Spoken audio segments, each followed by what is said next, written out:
everybody, this is Debbie. Welcome to the Sane Progressive, and today we're going to talk about what we're going to be talking about a lot. The drumming up for another unnecessary war of choice on lies.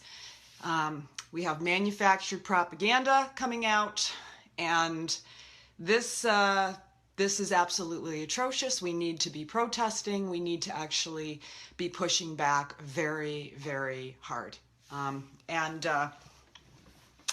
It came out with the VP debate. You saw both Pence and Kaine talking about no-fly zones in Syria, translating to taking over the airspace of Syria. That's what they're talking about. In order to do that, let's hear what the Joint Chiefs of Staff says will happen if we go ahead with that plan. Let's cue up some audio.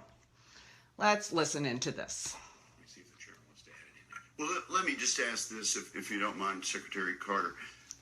It would help if the barrel bombing ended. And I spoke to a Democratic colleague of mine today.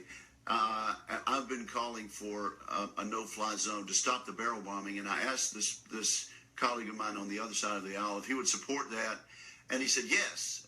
He said, I want to call it something else. Yes. Rather than a no-fly zone. Repackage the propaganda to sell it. This particular senator, it is a fact that this particular senator has now changed his position and would like us to take action to prevent the barrel bombing.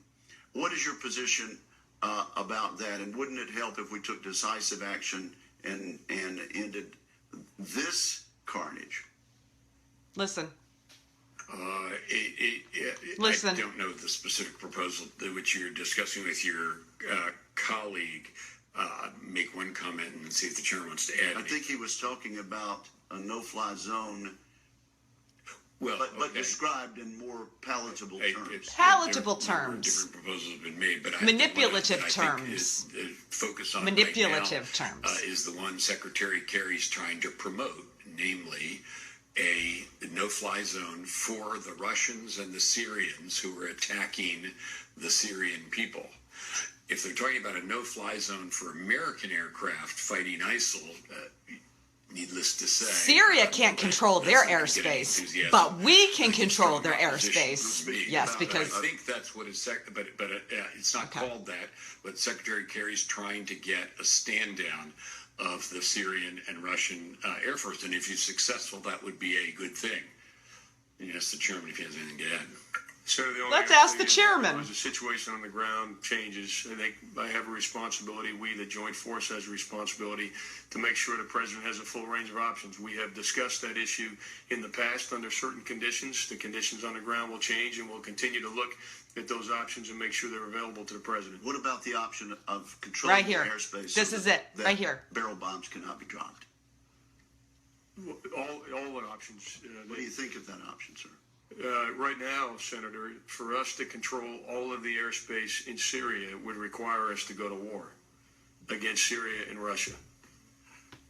That as the So, when they're talking about no-fly zone, according to the Joint Chiefs of Staff chair right there, and all the military experts are saying that translates to going to war with Syria and Russia. But they don't talk about that to the American people. They use euphemisms, no-fly zone. And you heard the testimony of the Secretary of Defense there saying, well, we have a Democratic senator ready to come on board, but that's not a very palatable term. People are starting to associate no-fly zone with war. So we're going to have to call it something else because the American people don't like war. They will stomach wars of choice that usurp over 50% of the treasury on lies as long as they can stay in denial by Orwellian propaganda to keep them okay about it. So what's going to be the new name for the no-fly zone, everybody? What do you think that's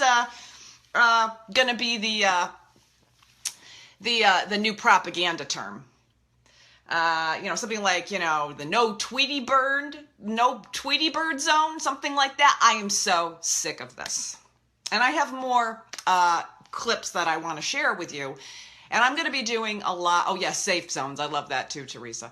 I'm going to be doing a lot of videos on this because this is another unnecessary war on lies to gain control of oil, to expand a pipeline. And it's also about the fact that Iran, China, Russia are developing an alliance which is going to make it very hard for the United States to continue to illegally be going over there and trying to control the geography, the territories, the minerals, the resources, the oil, which we have no friggin' right to do anyways.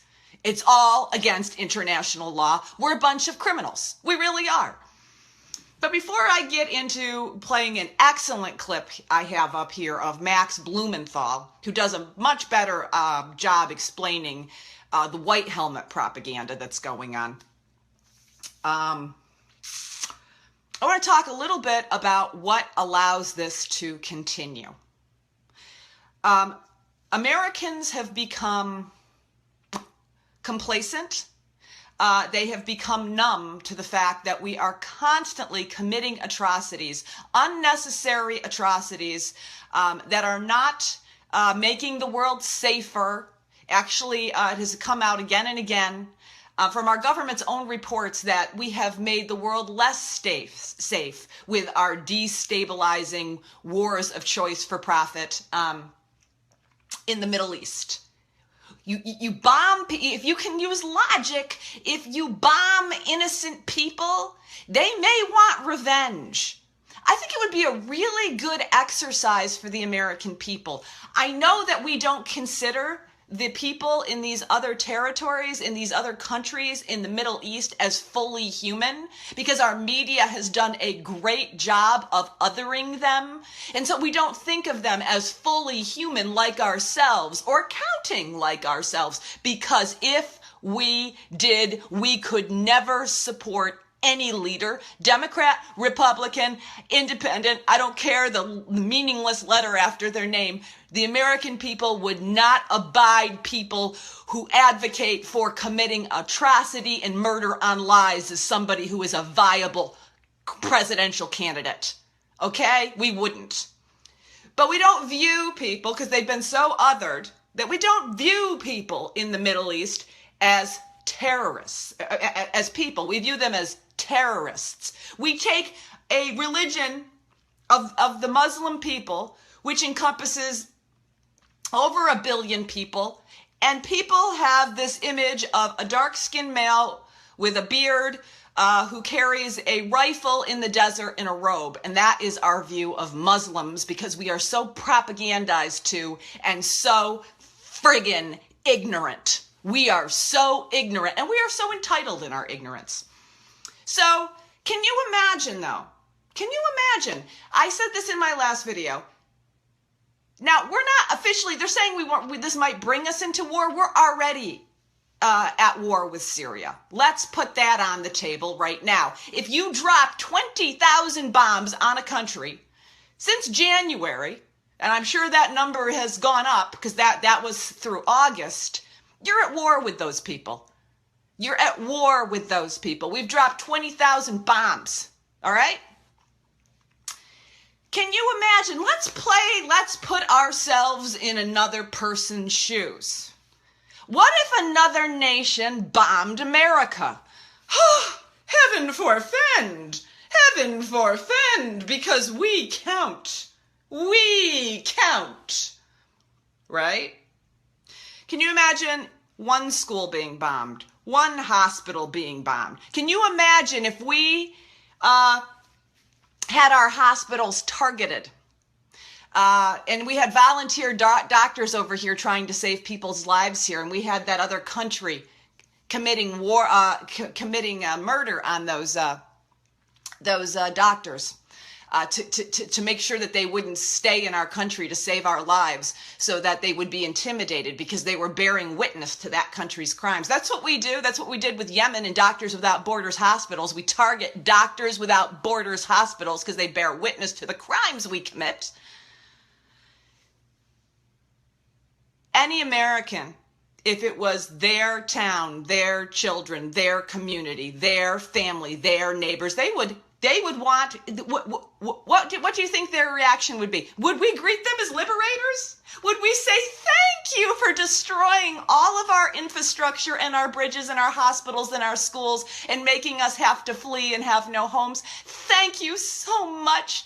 You're heroes. But the American people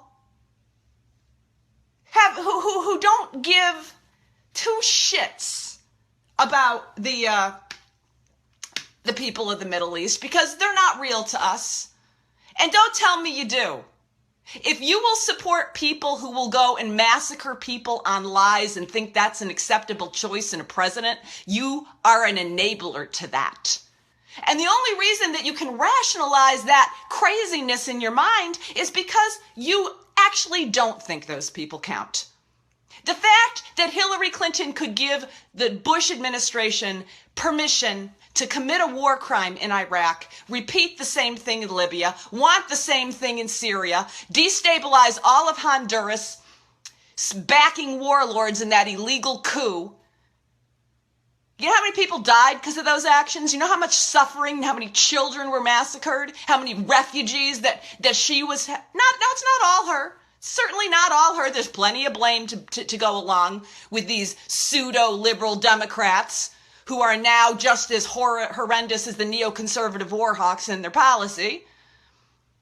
But you could never, ever in a million years, if Hillary Clinton or any Democrat or any politician on the left or right would stand with policies that massacred our people, would you vote for them for the presidency of the United States as a lesser of two evils? Would you? No, you wouldn't. You would be calling for them to be tried for war crimes and prosecuted, right? You would. But because the people over there don't count and they can't count. They can't count.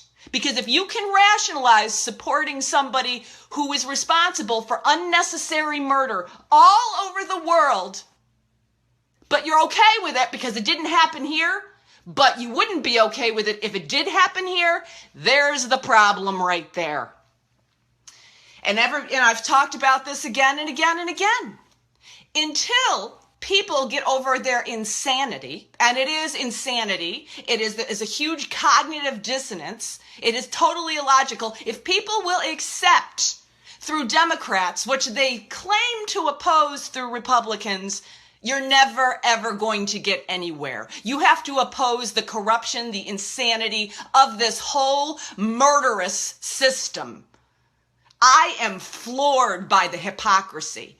This is not about Democrat, Republican, Hillary Clinton, or Donald Trump.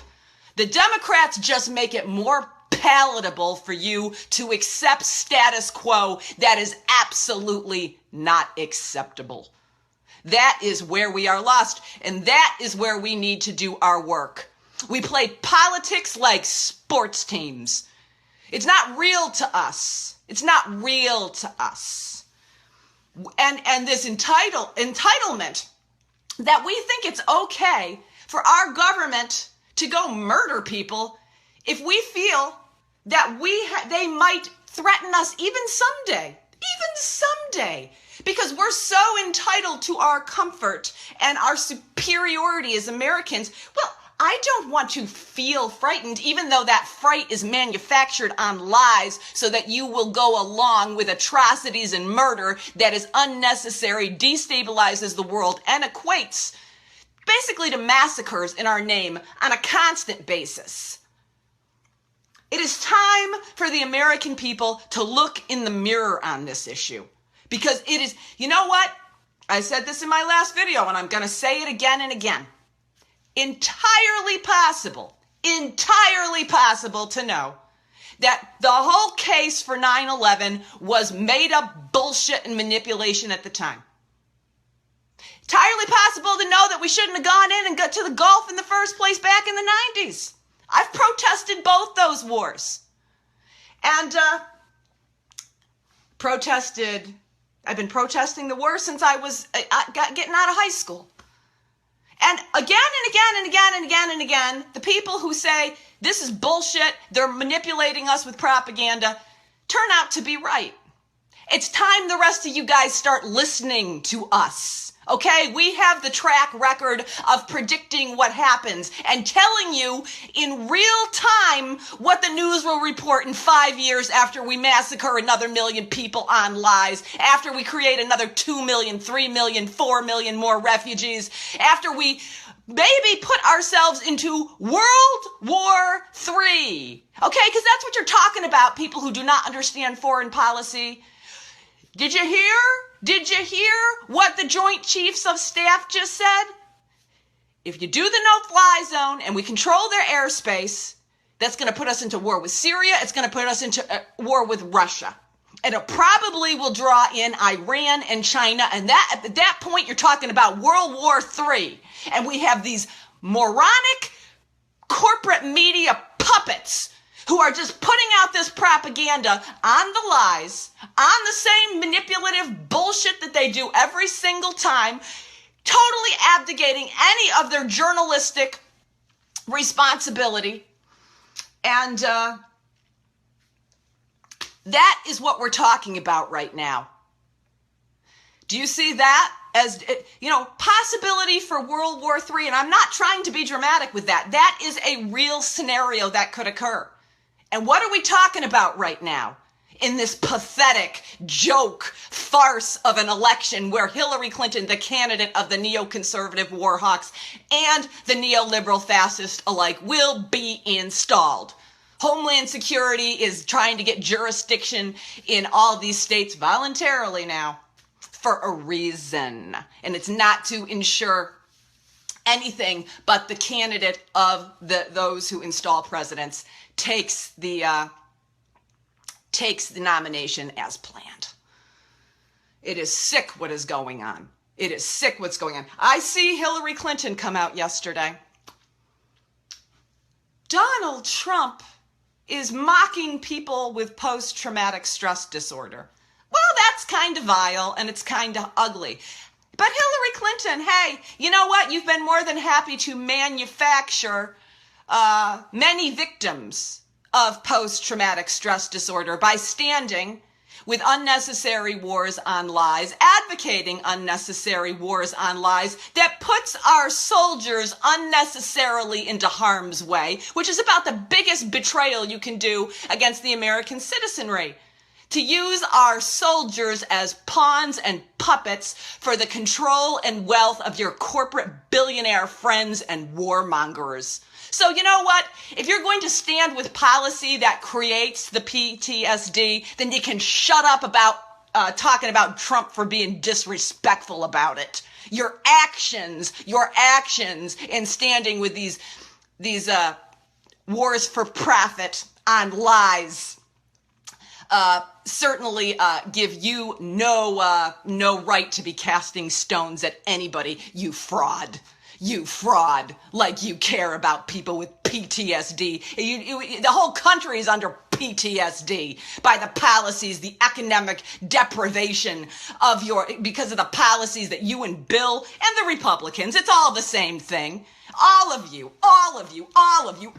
support. Everybody's in friggin' trauma right now and you care about us? Spare me. Spare me. I am so friggin' done.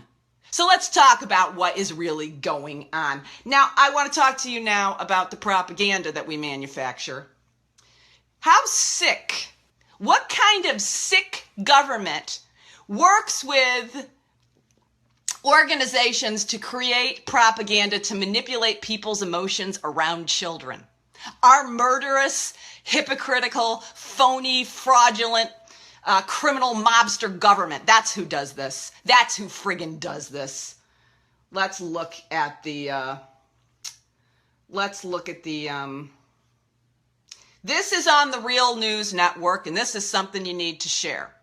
This is a report on the white helmets and the propaganda that's actually being manufactured. Manufactured so that you will support, you will go along with wars of choice on lies.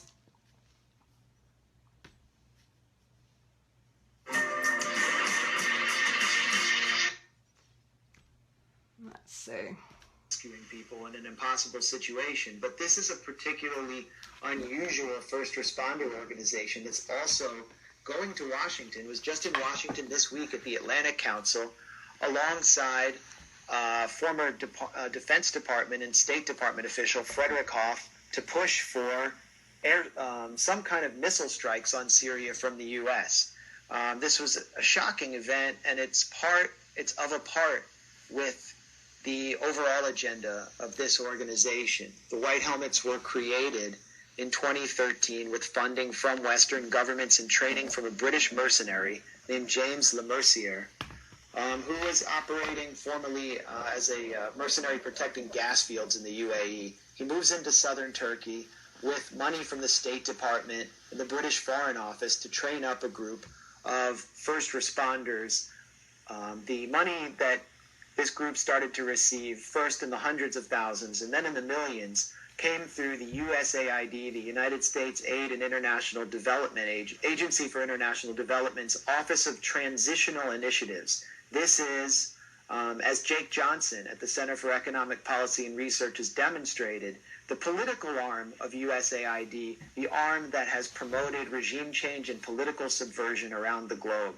And the point of funding the White Helmets was not necessarily humanitarian. The 23 million, at least 23 million that this group has received, was, according to the State Department official overseeing some of the grants, Mark Ward, aimed at shoring up the civil and governing entities in what he called liberated territory, which is actually rebel-held territory. So basically to promote a civil and government structure in areas that had been taken from the Syrian government in order to make way and prepare for the eventual removal of the Syrian government and replacement with some kind of government like we've seen in Iraq and Libya, which didn't exactly work out very well. Now, the White Helmets make no secret about their desire to ratchet up military intervention in Syria. They're calling for a no-fly zone, which sounds pretty good if you're a complete dupe and you don't actually interrogate the meaning of a no-fly zone, which even Hillary Clinton is now pulling away from. That's not true. Hillary Clinton is not pulling away from it. Chairman of the Joint Chiefs of Staff, General Mealy-mouth Joseph Dunford, propaganda recently lies. testified at the Senate Arms Committee that imposing a no-fly zone over Syria would, in his words, require us to go to war against Syria and Russia. That's a pretty fundamental decision that I'm not going to make. In other words, it would require World War III. According to a 2012 Pentagon assessment, a no-fly zone in Syria would require 70,000 U.S. troops to implement. The wide-scale attacks on Syrian military and government installations, this would of course mean more civilian casualties, and we've never seen a no-fly zone imposed anywhere, whether it's Iraq, Libya, or the former Yugoslavia, where it didn't lead to regime change. So if you're calling for a no-fly zone, you're calling for regime change. And you have to be able to tell me what's going to come the day after this government collapses. And it hasn't been a very good scenario before, so I think there needs to be a serious debate about the consequences of regime change. The public relations firm, which is handling the White Helmets and is entirely responsible for the general public knowing about the White Helmets, for the sensation around them. Here you're talking about the PR firm, the Syria campaign. Yes. So the Syria campaign is an opposition-funded public relations firm. It's a private company registered along with 91 other companies. Doesn't really have an office. It was actually created by a public relations firm called Purpose, which itself was spun out of Avaz. Avaz being the international kind of online clicktivist organization that promoted a no-fly zone in Syria. And the Syria campaign is devoted to rallying public opinion for a no-fly zone in Syria, which means regime change. And I don't think that's a very good scenario, but, again, that should be debated. What I did with these two stories was, I think, demonstrate that the White Helmets are one of the major public relations instruments in a lobbying push to rally public opinion, cultivate Western opinion in support of a no-fly zone or some kind of increased Western military intervention, which would topple the Syrian government. So how did the Syria campaign build its public image as a neutral organization to protect Syrians? If you're saying, in fact, it's not neutral at all, it's strongly in support of regime change. Well, if you think that a no-fly zone will protect Syrians, then, you should cop to that, and you should cop to your support for regime change. But this group is, it understands how to use language, particularly liberal-friendly, humanitarian-sounding language, and banal appeals to solidarity as cover for pushing for heightened military intervention. The Syria campaign, as I said, was spun out of a public relations firm called Purpose, which is based in New York City and London. It's represented clients like the ACLU and Campaign Zero, gay rights organizations, and it claims credit for affecting perception change. But in this case, when it started its Voices project and began hiring people around the West who were public relations professionals to do storytelling and public mobilization, that's when the Syria campaign began pushing for regime change, when Purpose began pushing for regime change. This was when the Syria campaign was born. This organization is funded by Ayman Asfari, who is the chairman and CEO of Petrofac. It's a petroleum services company. Asfari is a Syrian-British expatriate billionaire who is determined to see the overthrow of Bashar al-Assad and the Syrian government and its replacement with a government chosen by his Syrian National Council. Now, I should mention that the majority of Syrians, according to a 2015 poll, find that the Syrian Opposition Coalition, and by the way, this is a poll by Opinion Research Business taken in July 2015, find that the Syrian Opposition Coalition is more harmful to Syria than the current Syrian government. It's almost as unpopular as ISIS among Syrians who've been polled across Syria. But this is the agenda that Asfari is seeking to impose from the outside. This is a close ally and funder of the Tory, the Conservative Party in the UK, a close ally of former Prime Minister David Cameron, and he has funded the Syria campaign with $180,000 this year out of its $800,000 budget. He's also a major supporter of the White Helmets, whose website and entire public presence has been built by the Syria campaign. And that's what this is about. So it's not just about the noble cause of rescuing people from rubble under Syrian and Russian bombing in East Aleppo. It's about defining, first of all, everything that happens in East Aleppo as something that's happening in all of Syria, ignoring the whole picture of what's happening across Syria. It's about working media contacts to promote and cultivate the public with an interventionist narrative. And the Syria campaign has been very effective at that, as I've demonstrated. And it's about ultimately moving public opinion towards eventual regime change. And can you talk a bit more about how the Syria campaign has done that, specifically how they've affected report? All right. I'm going to give you that link so you can watch the entire video because it's worth viewing the whole thing, and you should be sharing it with people. So just like the last go-around with Iraq, entirely possible to know there are journalists, just as there were journalists then, who are reporting the truth of what's going on. And, Julian Assange made a really good point when he said that the corporate media pundits who fail to report the truth of what's actually going on in the Middle East, in Syria, in Iraq, and deliberately allow themselves to be megaphones for propaganda, have a portion of the blood of the innocents on their hands. They need to start taking some responsibility. And additionally, the American people who continue to support politicians who are operatives of a military-industrial complex. Hillary Clinton, as I've said before, she is the operative of Armitage and Negroponte and Michael Chertoff in the Department of Homeland Security and NSA and CIA and FBI and the major neoconservative war hawks of the Bush administration. This is their candidate. This is their girl. You stand with her, you stand with them. Now, I'm not saying you should stand with Donald Trump either. The only person who has a sane foreign policy is Jill Stein. And I'm really done with people equating the fact that she doesn't have a batshit crazy foreign policy that entails doing more of what is causing destruction, wasting our treasury on wars of choice, on lies, and opposing that and trying to develop a diplomatic and peaceful solution as somehow not giving her legitimacy to foreign policies. That's another example of the brainwashing. If you're not willing to kill on lies and to destabilize regions for the profit of your military industrial funders, then you're not strong on national security. That's not strong on national security. Killing people on lies does not make us safer. It's destroying the whole world. Millions of people are dying. And why is only our lives relevant in these discussions? It speaks to a deep, deep, deep hypocrisy within the American people. We want to view ourselves as rescuers and heroes. We are not. We are not.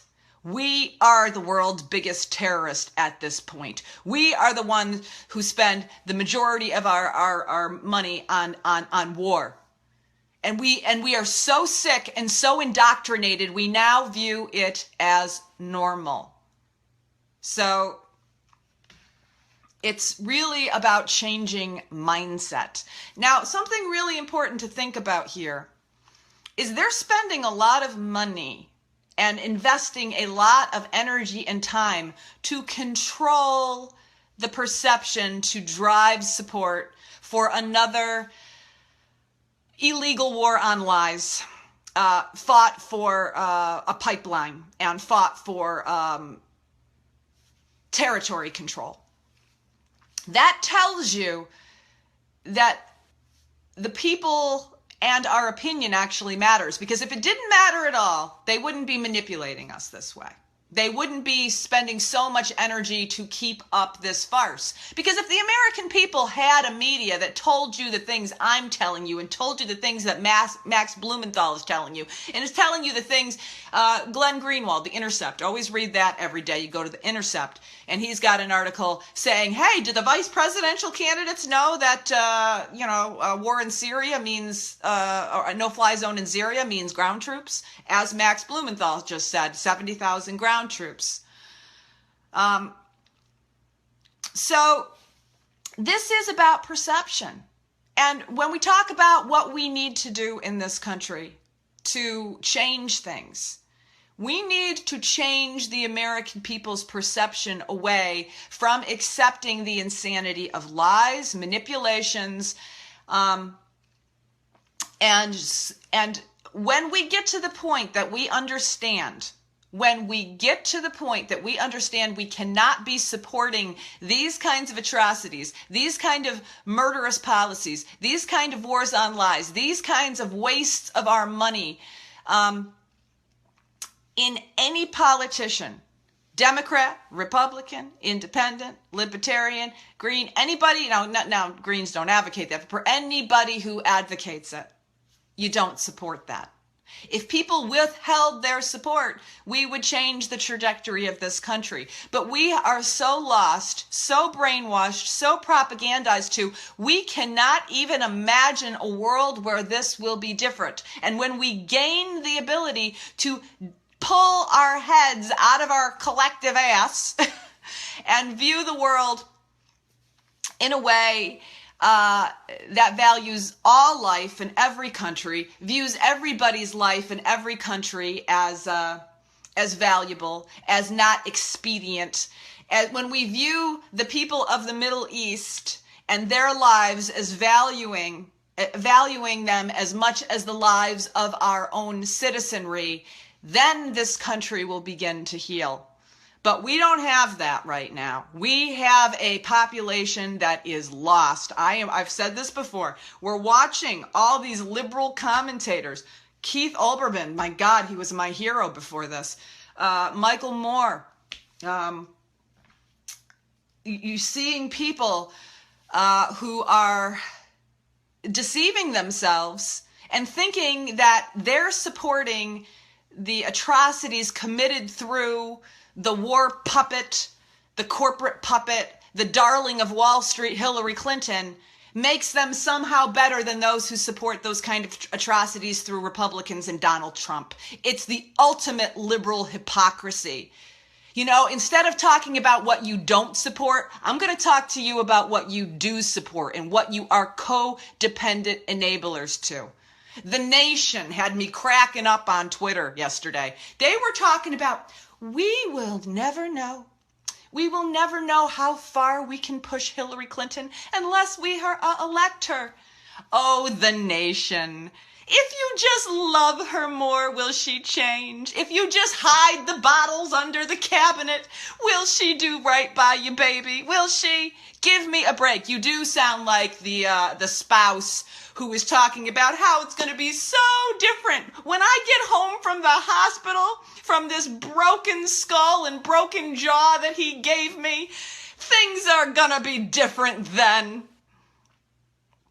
Hillary Clinton is a personality disordered, narcissistic psychopath, okay? I'm not kidding. She is severely personality disordered, just like Donald Trump is severely personality disordered. And anybody who has ever dealt with a personality disordered person, unless that person gets significant help, admits that they have a problem with the personality disorder, goes to therapy, takes responsibility for their actions, then maybe after years of doing their own homework and taking responsibility for themselves, then they might change.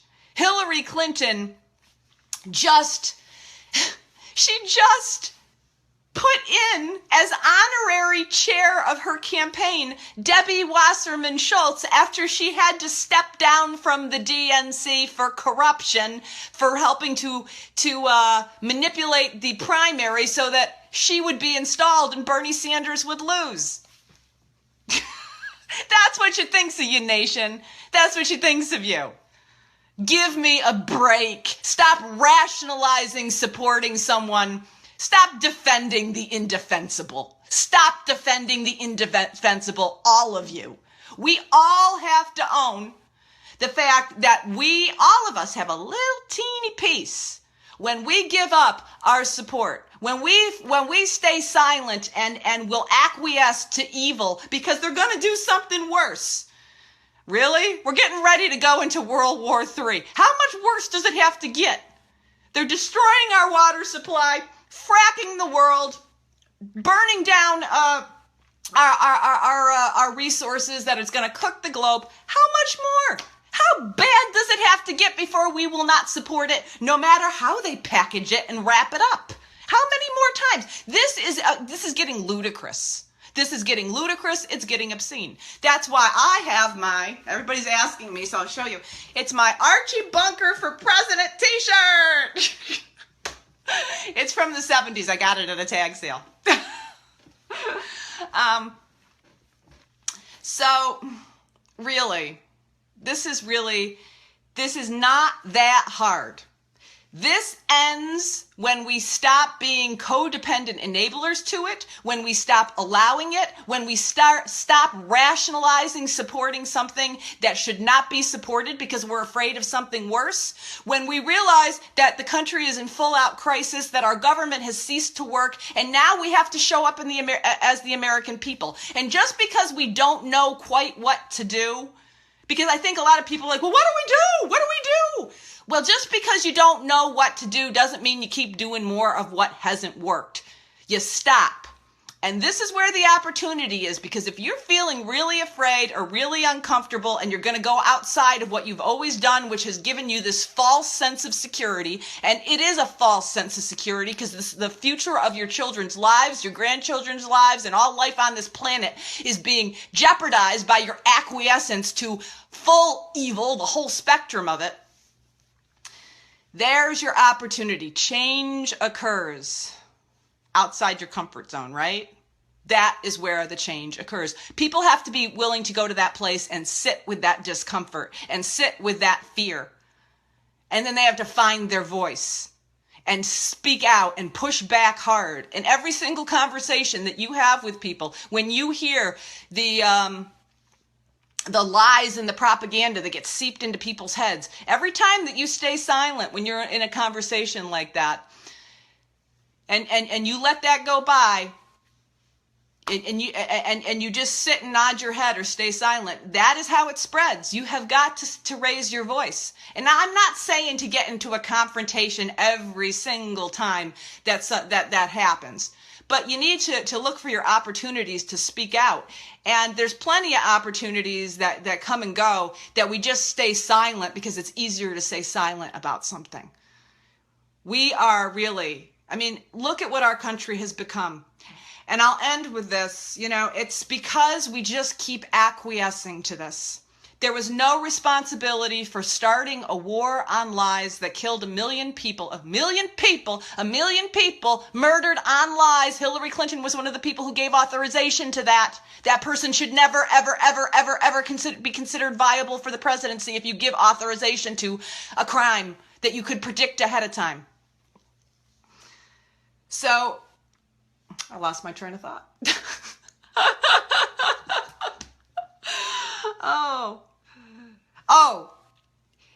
What happens is every time we accept another one of their betrayals, another time that they cross a line too dear to cross, they understand that becomes the new norm, that this is how they operate. That's why the indoctrination of the Bush Doctrine was so devastating.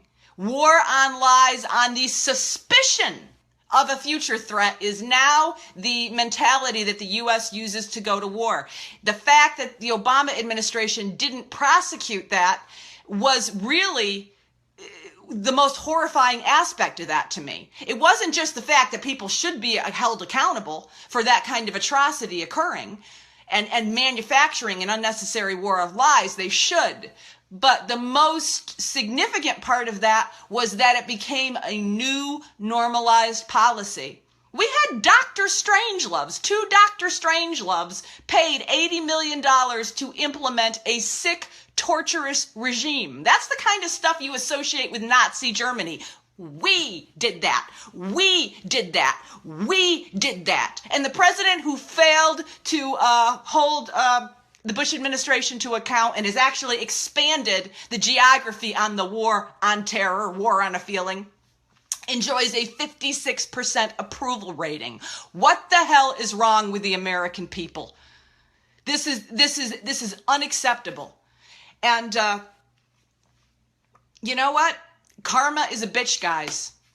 I titled this, "We are not going to heal our country until we take responsibility for the atrocities we are committing in this world," and we won't.